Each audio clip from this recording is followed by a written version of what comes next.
This week, Kayne McGladrey from IEEE and Hyperproof is with us to discuss cybersecurity for schools. Then in the security news, Pacific Rim, Linux on Windows for attackers, one of the worst cases of a former employee's retaliation, zero-day FOMO. We predicted that, hacking for fun, working hard for no proof of concept, an LLM that discovers software vulnerabilities, absurd fines, long usernames in Okta, and paying a ransom with dough. All that and more on this episode of Paul's Security Weekly. This is a Security Weekly production for security professionals by security professionals. Please visit securityweekly.com/subscribe to subscribe to all the shows on our network. It's the show where exploits run wild, packets aren't the only things getting sniffed, and the cocktails flow steady. It's Paul's Security Weekly.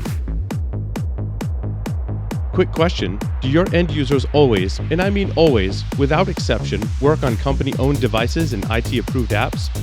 I didn't think so. So my next question is, how do you keep your company's data safe when it's sitting on all those unmanaged apps and devices? 1Password has an answer to this question. Extended Access Management. 1Password Extended Access Management helps you secure every sign-in for every app on every device because it solves the problems traditional IAM and MDM can't touch. Check it out at securityweekly.com/1Password. Coming to you from Purgatory Studios in semi-high definition, compliments of Darth Vader himself, this is Paul's Security Weekly. It's episode number 850, being recorded on Wednesday, November 6th, 2024. Mr. Jeff Mann is here with me. I'm Paul Sidori, and that's Jeff Mann, in case there was any confusion about that. In case there's any confusion. Jeff? Hey, how's it going, Paul? Long time no see. It is good to see you, my friend. It's been a while. You been a traveling man or something? I was traveling. I took a 2-week vacation last 2 weeks of October with the ultimate destination of visiting Mr. Jack Daniel down in Brunswick, Georgia. Oh, yeah. I saw pictures. Yeah, we enjoyed a couple days together and visited friends and family and did some sightseeing along the way. Went to Savannah. Never had been to Savannah, so I knocked that off my bucket list. And nice. And now I'm back and, paying the price for having taken 2 weeks off of work. Yes. Unburying, as I call it. Yep. Quick announcement. Dive into cybersecurity with Cyber Risk Alliance for exclusive insights from the RSA Conference 2024. Explore executive interviews with industry leaders, uncovering visionary perspectives on threats and strategies. Delve into curated articles on trends and innovations, equipping yourself with essential knowledge for today's cyber landscape. Visit securityweekly.com/RSAC for expert guidance and inspiration in navigating cybersecurity challenges confidently. Today, we're talking about cybersecurity for schools. We're very excited to have Kayne McGladrey, IEEE senior member, with us today. Hi, Paul. Thanks for having me on the show. A long-time listener, first-time caller, I suppose is what we say. Outstanding. Yeah, Kayne, thanks for joining us And episode today. number 850. It feels like I started listening to this just a while ago, but I didn't know it was that many episodes. Oh, yeah, we're 2005. We Damn. started. Yeah. Don't go back and listen to the first episodes. The audio quality is terrible. Of course. We all learn as we go, right? In 2005, that was par for the course when you're doing a podcast, I suppose. We learned a lot since then, certainly. So, Kayne, this is one of my favorite topics. It goes back into my history of when I worked for a university. And then I would, while I was at the university, it was interesting. We had, what do you call those, like collaborative nonprofit organizations that helped out largely the nonprofit schools, and that kind of expanded into other nonprofits, helping them out in terms of bandwidth. That was actually born out of the university that I was working for. And they also took on as a member K through 12 schools. There was actually a little history on Rhode Island. There was a separate organization called RINET that helped out infrastructure and networking and internet access for schools. That was then folded into Ocean, where I worked. So I got a lot of good information and insights into exactly how schools were running, their internet all the way from K through 12, all the way through colleges and universities. So it's definitely a huge part of my career. So when we talk about what cybersecurity for schools looks like today, I think primarily we want to focus on the grant program. And Kane, I'll turn it over to you to kind of explain that. Yeah, thanks, Paul. So the Federal Communications Commission, the FCC, put together the K through 12 cybersecurity pilot program earlier this year, and it just closed on November 1st. So if you're listening to this now and thinking, hey, wait, I could sign up for some free money for my K through 12 school, sorry, you missed the deadline, unfortunately.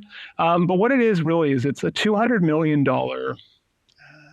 it's a start really to try and improve cybersecurity in schools, K through 12 schools specifically, so not universities, not colleges, but also libraries. And ultimately, they're trying to prioritize undeserved or high risk areas. So if you're thinking of like tribal schools, for example, or if you're thinking of economically challenged areas, it's really going to be an opportunity for them to see, for the FCC to see, what does it take to create a scalable way of helping those educational institutions protect their students and to protect the communities they serve. My immediate question is, why FCC? The FCC's got some history in this. They also have the Universal Service Fund, which is how they're funding other cybersecurity services and equipment. I think it's their E-rate program, which actually allows schools to get bandwidth. And previously, they've used the FCC money to get telecommunication services for low-income institutions. So, and that it's nice because it comes off fees from telecommunications companies. So this isn't something that's being passed along to you or I, except for indirectly through probably carrier surge pricing. Interesting. I feel like a million years ago, we did an interview with someone on the E-rate program because we did. No, it's not a million years ago, but no, I did some work. I can't find it, but I did some work years ago. Gosh, it's probably been 20 years ago. I want to say it was Department of Agriculture, and they advertised themselves at the time as being like the third largest bank in America because of the money that they were moving, primarily in more or less what was welfare for poor communities, rural communities. And I was just kind of curious that whether that ever extended into providing bandwidth and things like that. But I'm sure there's a very reasonable history. Yeah, but this is definitely within the FCC's domain. And ultimately, it's $200 million. I think if you've worked in cybersecurity for any amount of time, you realize that's not a lot of money for an entire country. And that's why they're calling it a pilot program more than anything else. And it's going for 3 years to really establish what does it take? And I think that some vendors in the space have possibly seen this as a land grab, as an opportunity to say, hey, look, we could sell schools something because they'll finally have money. Because as we know, schools, especially in economically depressed areas or on tribal lands, often do not have a high cybersecurity budget. Often they're struggling with some basic things like basic internet connectivity, or for just providing students actual laptops and other technology as part of the curriculum. I imagine it's pretty similar across the nation, the economic position that many of our K through 12 schools are in not just internet infrastructure, but infrastructure in general, right? I mean, if you're paying attention, if you have kids in K through 12 schools in your city or town, maybe you've attended a meeting where they talk about the budget or witnessed, the state of schools. Not to say it's deplorable today, but they have to maintain infrastructure like everyone else. And often, the school budgets are tough to deal with, get money. Coming out of an election, there might have been questions to approve funding, to improve schools in your area. I always vote yes on those because I'm a big fan of education. And if you go through, a lot of these buildings are older, right? And so now to get to the point where we're like, well, now you just don't need internet access, but you also need cybersecurity as well. You're already working with so many school districts that have a tough budget to work with. This grant funding, I hope, works as a pilot program to help improve the situation overall. I hope there's also other grants to help improve our infrastructure. I think we did in my town. I think we did qualify for a grant to improve our infrastructure, right? Because we're running this in cybersecurity. We're coming to say, look, you need to patch all your things and do all these things. And you're like, but the septic system is failing. We need a new roof, the whole thing. So this is an issue for the entire country. Yeah, and I think that anybody who was a parent with school-age children during the plague years really Yeah. started to understand that schools are critical infrastructure, because when they Yes. shut down because of, in the case of, a plague that affected the country for a Hmm. couple years there, we saw massive economic hindrances where parents might not be able to work that day, or they might have their, Mm. and we've seen that continue on as threat actors have realized that schools are often underdefended and often underfunded, and consequently, it's not hard to see a ransomware snow day in the beautiful state of Arizona, where clearly it's not snowing, but because they have to Right. restore from backup, or they just have to, I don't know, start over, I suppose. They have that forcing function that causes parents who have to then figure out what are they going to do with childcare for that day. So it is a real problem, and I do think there is some economic challenges there that we're all facing up to. Whether or not the FCC's mandate that like we should go get advanced firewalls or endpoint protection or identity protection or MDR services, your monitoring detection response services, I think that's maybe in the right direction, but having consulted with schools and with universities, they have large populations of users that we don't see in the corporate space. We don't, like Mm. at the beginning of a corporate year, it does not start in September or August and end in June or July. And suddenly you have an entirely new tranche of users that need permissioning and need monitoring detection services. That's something that's just a scalability problem that has not been gracefully solved so far. Yeah, it's interesting. I think probably because in my head I was thinking about this episode. I had a strange dream that I was in a school lab, and they still had like huge towers and giant CRT monitors. And then I woke up and I realized that probably just also isn't in my dreams. It was probably more of a nightmare, right? That a lot of these schools do have this like older infrastructure that needs to be upgraded, coupled with the cybersecurity challenges that we face today that we've already touched on. But I think too, Paul. I mean, your earlier comment that all the educational systems are probably hurting.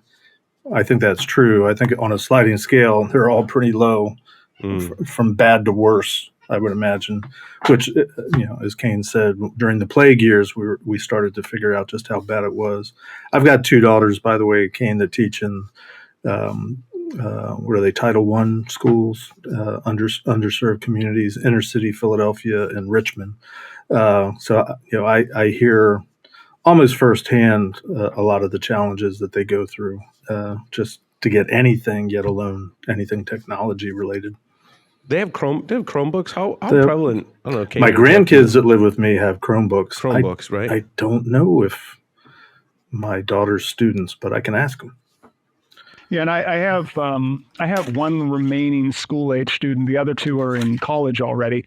They've had Chromebooks. It's been kind of a standard thing to have for educational institutions to pass out, but they don't really like them. They realize it's a decidedly limited use object. However, comparably, if you've never used a laptop before, or if this is the family laptop, which is something that we've seen happen here domestically in Bellingham in Washington State, where I am, where there are economically depressed areas, even inside my city limits, where folks, they might get a laptop and that's the family computer. And it's not just going to be done for schoolwork.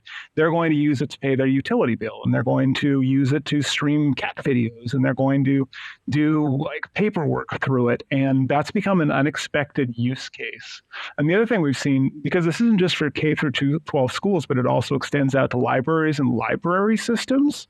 I think a lot of libraries, especially in urban areas and also underserved areas, they are the technology hub for folks, whether it's you are unhomed and you have to go use a power outlet, or whether you need to get on some kind of governmental assistance program or apply for a job or whatever it is you need to do. They are providing those resources, electronics like computers, old tower CRTs, like you say, right?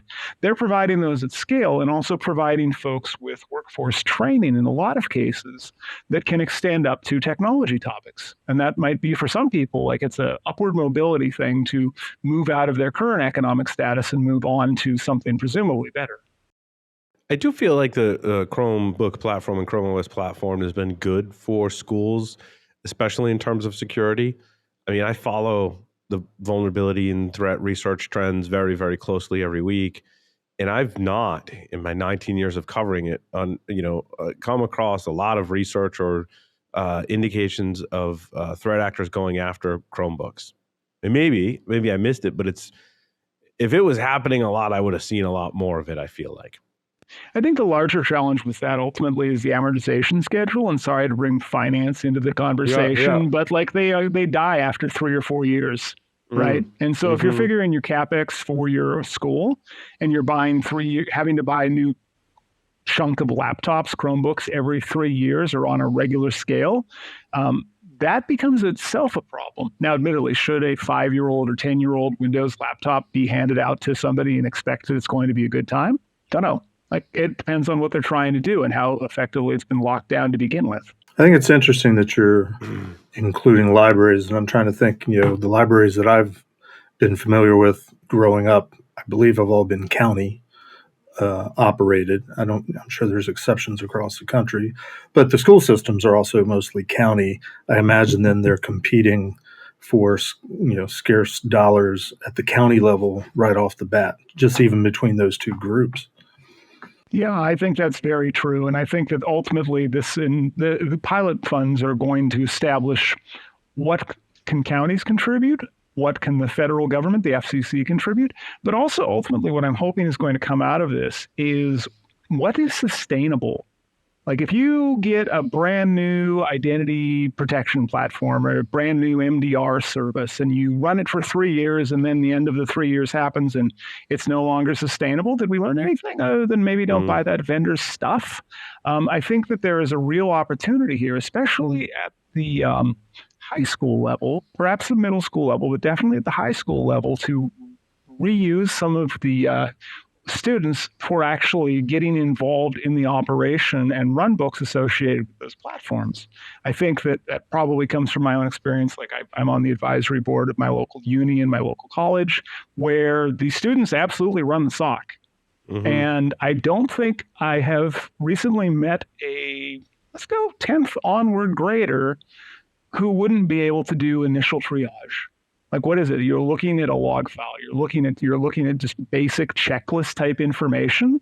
I think that's a great opportunity. If schools rotate into that now, or if libraries rotate into that and say, well, we've got a workforce here, they could probably get some college credits for it. And it also gives them exposure, but it also long-term potentially reduces the costs associated with operations, assuming that the students want to sign up for it and get into a cybersecurity career early. Or if nothing else, they might say, you know what, I did it for 2 years and I didn't like it. But then they don't end up on the certification train where they're trying to go to boot camps and get certifications and get an associate's degree to find out that their first job is a SOC analyst where they're following a checklist, right? That is not the Ouroboros circle we want to create for our students. I would imagine that, like many commercial organizations that very often rely on outside expertise, third parties, contractors, consultants, advisors, there seems to be a need for volunteerism at the school and library level, trying to reach out to people in the area that, out of goodwill or, some sort of, quid pro quo with taxes or something like that there'd be a way to get people that are in the business, in the industry already, that happen to be in the area, get them involved somehow. Yeah, and I do think we have seen some pockets of that happening, but it's been very scattered. And it comes down to what people have time for and what they're passionate about. I mean, you often hear around the holidays that people should go volunteer. You don't hear that they should go volunteer at their SOC. You hear that they should go volunteer at a soup kitchen, right? Right. Well, I want to come back to sustainability of this technology. One of the big stories that broke last week was the Pacific Rim that dealt with Sophos firewalls. That research was, disclosed by Sophos. I was listening to another podcast, Security Conversations, with Ryan Narain, and they were telling a story of, a Sophos customer that happened to be in Ukraine, and I don't think it was a Sophos customer. I'm sorry, he didn't say which firewall vendor it was. But the firewall vendor's like, you need to validate where you are so, we can maintain your license. And they weren't able to do that for whatever reasons that he went into. The point of it is their license was revoked and they had already paid for it. But also, like, these agreements and these devices carry with it a license that has to be renewed to continue using the device in a lot of cases. And what I don't want to happen is schools go out and find a really great solution that provides them a better level of cybersecurity, and then they run out of grant money, and then, what happens to this device, right? It just turns off. Yeah, and I think that that's one where ultimately I'm thinking of you were saying in Rhode Island there was an organization that provided some consultative guidance. I think that a lot of schools and libraries that aren't leveraging the MS-ISAC, let me see if I can get that right, multi-state information sharing and analysis could be. Yeah. Anyway, what they do is they provide resources out to state, local, tribal, territorial governments, and that includes schools. And they can provide things like part of this grant money is for MDR. Well, the MS-ISAC will do round-the-clock monitoring. Then they do some training too. They do some reporting and they do some alerting. And they also can do self-assessments. And that was part of the entry criteria for this pilot program. I come from a consulting background, at least partially, and a lot of the encumbrance on the beginning of it for a school to get in was to do a gap analysis and figure out, like, what controls do you have, what controls do you need, and then how much would that potentially cost and what would that give you. I'm not sure how many schools really have technologists on staff who know how to properly conduct a gap analysis of their controls or have a well-informed view of their risks. And so I think even if schools miss the pilot program, getting on with MS-ISAC, because they've got like a DNS server as well that blocks malicious traffic and reports on malicious traffic. And that's not something that they have to pay for with this grant money or with taxpayer dollars. That's just something that's available at no cost to them, which I think is a valuable resource. I'm not sure. I know that schools that I've went and talked to, sometimes it's come up and I've mentioned it and they went, wait, that exists? Oh, honey, yes, it does. Can you please just go switch your DNS now? Like, I'll wait. I'll just stand here. Because it is a valuable resource, at least at blocking the really egregiously terrible stuff on the internet. Yeah, I like these central resources and organizations that are helping out other nonprofits. A lot of what we did, and I say we, it wasn't really me. It was after they did all the grant, like they have to, staff would go find that there is a grant available, read the whole thing, figure out if we, could qualify and how we apply for that grant or how we help our members apply for that grant, then go get that grant funding, and then go have a plan for acquiring resources to meet that grant, whether it was training. Like I did some training, like through a grant that Ocean had gotten to provide cybersecurity training, right? And that kind of stuff just enables all these great things to happen. It reduces a lot of friction, and it gets the members of the nonprofits and schools in this case, the appropriate resources without having to navigate, individually navigate all these grant programs.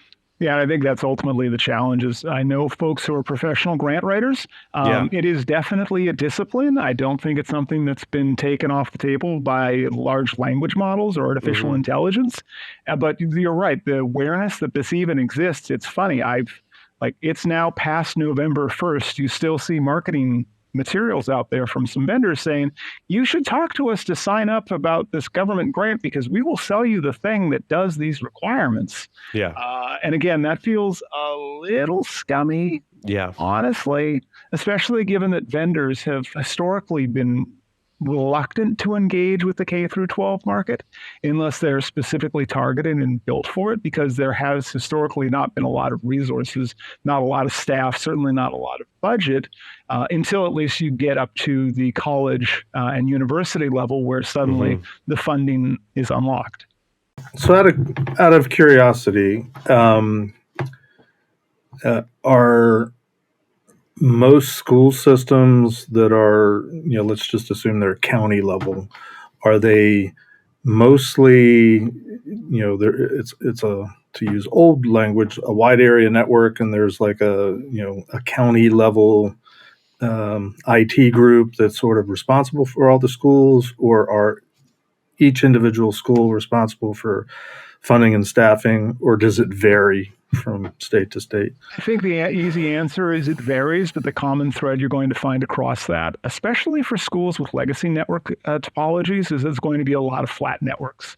Now, I don't think you're going to find a lot of like token ring and hub and spoke type networks in there, but I think we're going to see a lot of flat, non-segmented. Probably a DMZ would be a crazy topic to have with minimal inflow, outflow blocking beyond what's been provided, because ultimately the school's job is not to provide cybersecurity services to students. The school's job is to educate them so they can go off into the workforce and do great things with themselves rather than think about the problems associated with poor cybersecurity.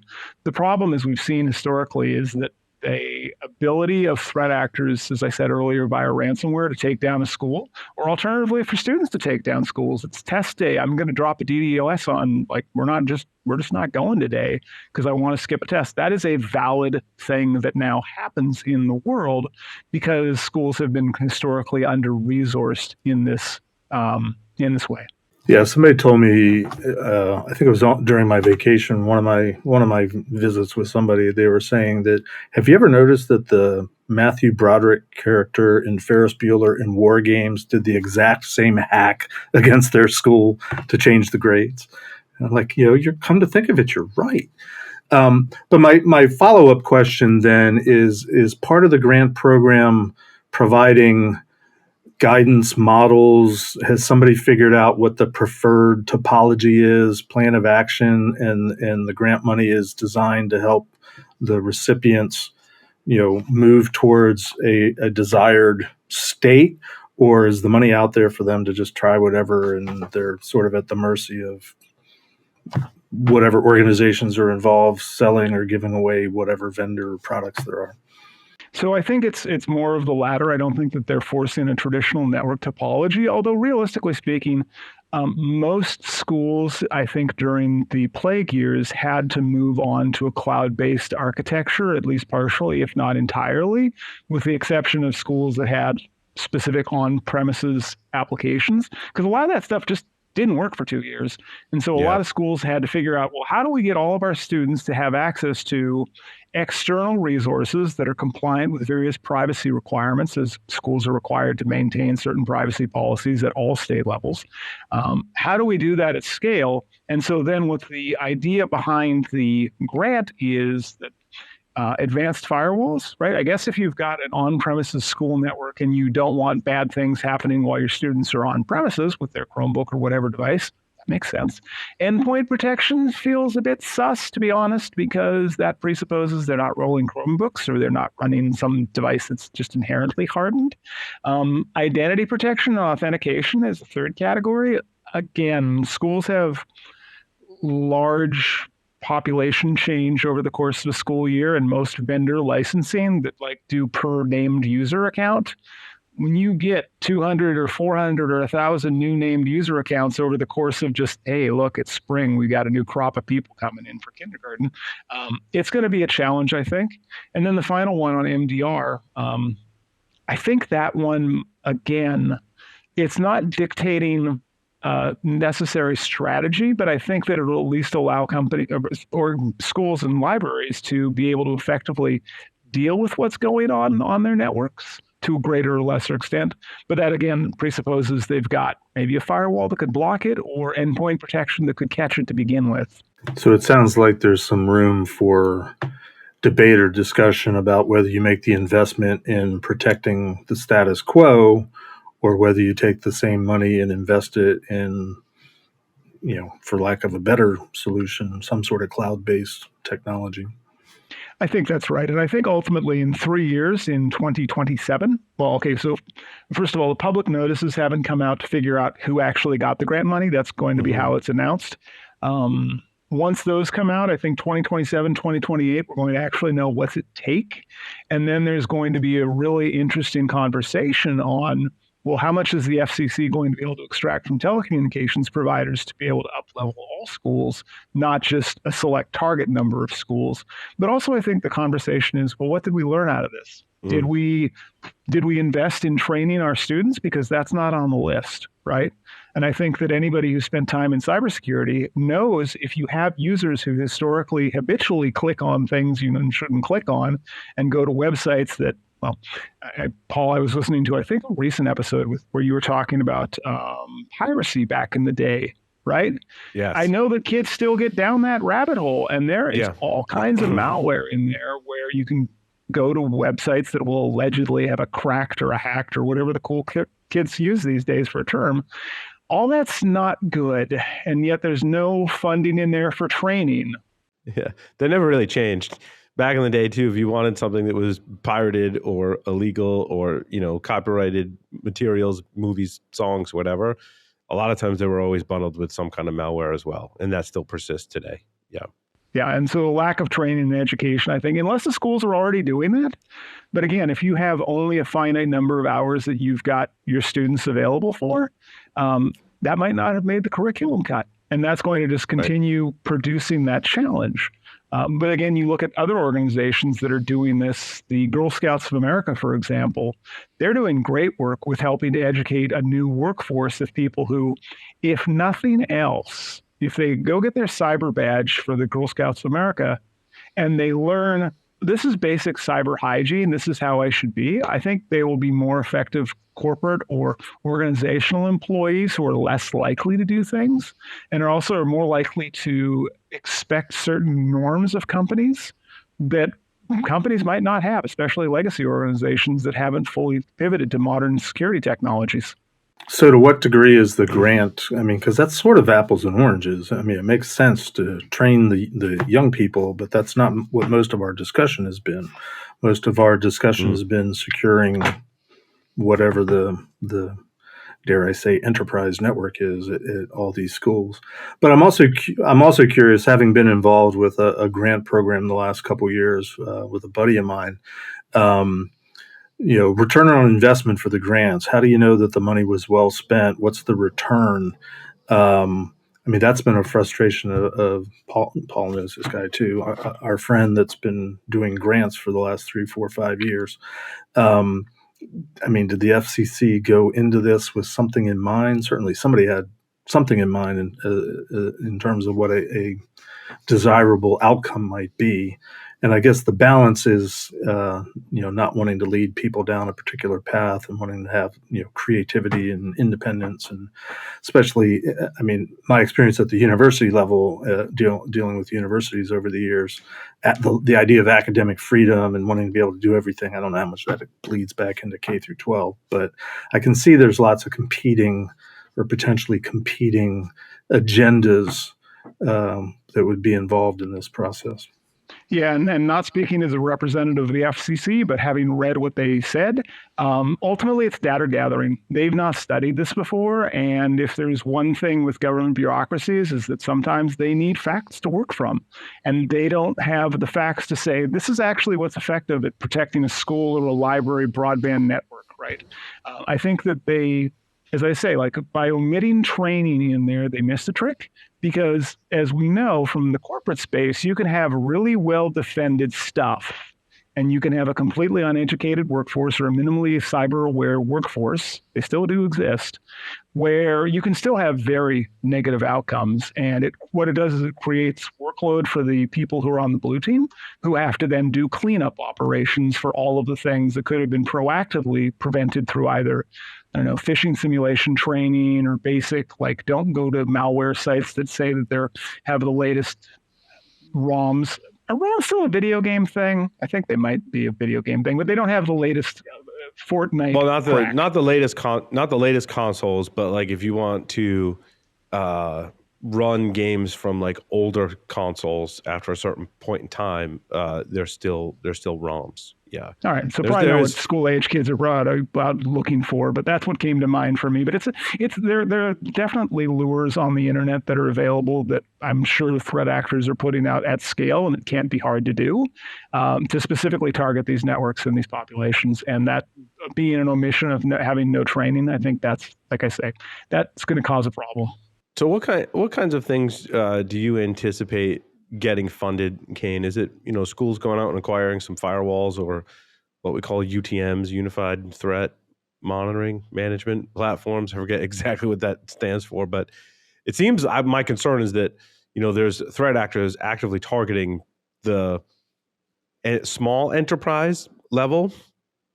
So I know like a lot of schools are Sophos, SonicWall, and not a knock on those vendors, right? They just happen to be in the crosshairs right now of primarily Chinese threat actors, according to my recent research. And, if that's technology they're acquiring, yes, they might be improving the cybersecurity, but there's cybersecurity hygiene of those devices that they need to do as well. So what is there anything in the But to grant about clarify, Paul, I don't think the threat actors are targeting educational institutions or small enterprises specifically.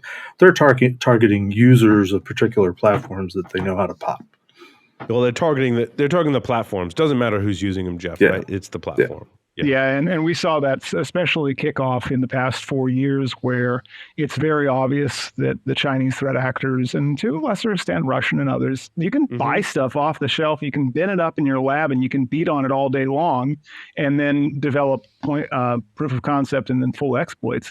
And you're right. I think that schools are going to struggle with being able to keep those devices maintained. And unlike a traditional capital expenditure, Paul, your example of the school needs a new roof, right? You can say, well, the school needs a new roof. You don't need to replace the new roof every 3 years. You don't need to pay a licensing fee to the school to roof every 3 years. It's not sold as a service. It's sold as, I guess, concrete and shingles and whatever else roofs are made out of, maybe wood and nails. I think that's going to be an ongoing challenge that this pilot will hopefully help solve, is what level of investment do we need? And I think the other thing that happens perhaps is there might be bulk discount or reduced pricing if enough schools in a given state or a given territory or tribal land, or insert geographical term here of your choosing, actually say, well, we don't want to buy these things from this vendor and we want them to give us a reduced rate on it so we can actually afford it. I think we might see some bulk purchasing power come out of this, but only for those solutions that are considered to be viable after this 3-year period.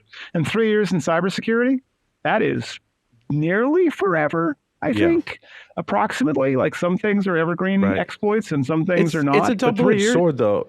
I think there's a great strategy that, you do a bulk buy. I mean, we did this when I worked at Ocean, right? With bandwidth is how Ocean was formed.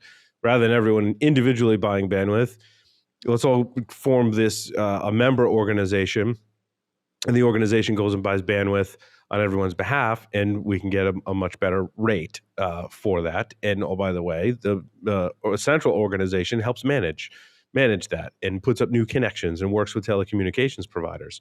But if we get to a point where finish your thought, Paul. Sorry, I'm all over the place. But so if we go and say this particular solution, maybe from this vendor, works for the majority of K through 12 schools, let's put up a whole bunch of central, managed MDRs or whatever to manage that product for all of these schools. Now a vulnerability in that one product is a vulnerability for a lot of K through 12 schools. Maybe not every single one, but a majority of them. And we don't want that either. I think we want some diversity in the technology.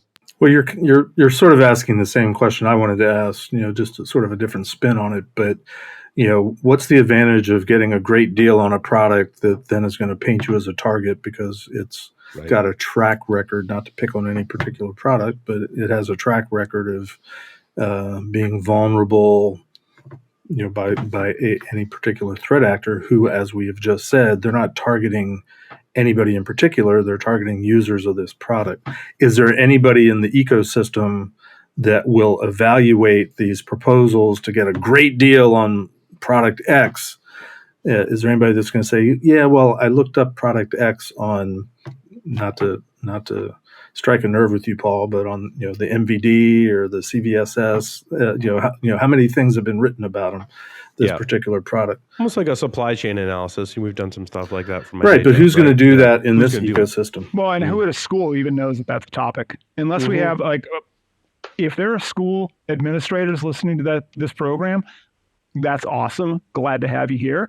I think that they might be the exception, though. I think a lot of school administrators, especially in technology roles, don't know what the NBD or the CBSS is, or maybe they don't know how to do a supply chain analysis. As these are fairly specialized skills that we in cybersecurity might take for granted, that we can do these things, that we can look at an SBOM and pick it apart and say, well, device is going to be vulnerable because of these reasons. Schools don't have that wherewithal, right? And it's not in their remit, it's not in their requirement, and there's ultimately no massive motivating factor that's going to cause them to have that.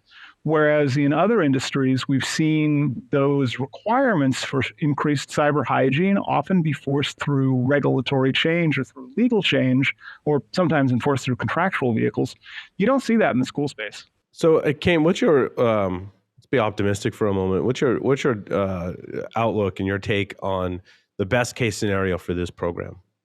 Best case is schools provide data that shows this is what we need to actually make this work at scale, and that there are enough best practices identified for what works, but also what doesn't work, that the FCC can say, okay, look, we're going to increase fees on the telecommunications providers to pass that along to schools.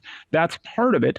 The other part of it is that ultimately that schools that realize they've got an untapped resource of their students that might be interested and might be willing to work in the lab doing some very basic operation stuff, whether it's installing MDR on laptops or whether it's doing identity management. If those basic skills that we'd have like a tier 1 analyst or a tier 1 engineer perform, if we can push that down to high school students, I think that it gives them a great perspective on this is what it could be like to work in cybersecurity. Whether good, bad, or indifferent, they get it as a career option, because right now that's not being offered in a lot of schools or a lot of tribal lands or a lot of libraries where students, you ask them what they want to be. Well, I want to be an influencer. Or maybe they want to be a sports star. Maybe they want to be an astronaut, or maybe they come from a doctor or a lawyer. But most of those, except for doctor and lawyer, those are just lotteries that you may or may not win. Doctor and lawyer, you just acquire a whole bunch of student loan debt, and eventually you get to do your job. I think that in cybersecurity, there is that opportunity to get people into the industry earlier, and I'm hopeful for that. But that presupposes that schools realize to make this sustainable, it can't be a one and done. It can't be a project that they outsource to some vendor, some MSSP that has minimal staff and probably some garbage AI running it behind the covers, right? That they actually have to have a local workforce to be able to sustain it. Kayne, I just have 5 questions left for you. Before you get to the 5 6 questions. questions. 6 questions. 7 questions. And this is purely selfish on my part, but I happen to be going into a high school next week to give a guest lecture, and it's Howard County, Maryland, so it's not a underserved community, but I'm open to thoughts and ideas of what would be a good topic or a set of topics to discuss with the children, other than my usual banter of things I did a million years ago. Because you said Baltimore, and because I am a longtime listener of another podcast that's based in Baltimore that talks about surveillance tech all the time, that might be one. But the other thing that I like to do when I go talk at middle schools, I have them shell IP-based cameras. Like, I get somebody on stage and we do password guessing. I don't like having an old white guy show you how to shell a camera is not as interesting as having a middle schooler show up there, get audience guesses for what the password is, and then to have them be able to connect to my camera, which is inevitable if my cat is participating. He's not here right now, but it's trained on the cat. Like, they love that because it allows them to see that they could actually do the job, and that it's not something that's that hard. Now, admittedly, that's teaching them red teaming, and I've had more than one school administrator say, are we giving them the wrong tools here? But honestly, they could learn this stuff on YouTube. It's making it accessible, and for the 2 kids in the audience who get it, good on them. Great. They're going to have a great career, hopefully. The other thing I'll say about this, Jeff, is that high school audiences, good luck, keep it interesting and keep it spicy, because I've presented at boards. Boards are an easier audience than a middle school or a high school audience. Yeah, not my first time in a high school. I've gone back to my high school alma mater. They have a career day and they invite alumni back to talk about the careers that you've been in. I've done that 3 or 4 times. I've also actually taught at my alma mater a couple times now, and the college students aren't that much different from the university students, other than That's somebody's paying for it, but it's usually not them. I appreciate those thoughts. Thank you. Proceed with the 5 questions, Paul. Kayne, you ready to play 5 questions with Security Weekly? I am ready. Let's go. 3 words to describe yourself. Where's a kilt? If you were a serial killer, what would be your weapon of choice? Oh, dear me. A house cat. If you wrote a book about yourself, what would the title be? Experiment more. What is your favorite hacker movie? Oh, geez. That's a tough one. I kind of really like Sandra Bullock in The Net because it was such a dumpster fire of Hollywood stunt hacking. Choose 2 celebrities to be your parents. Alive, dead, fictional, or otherwise.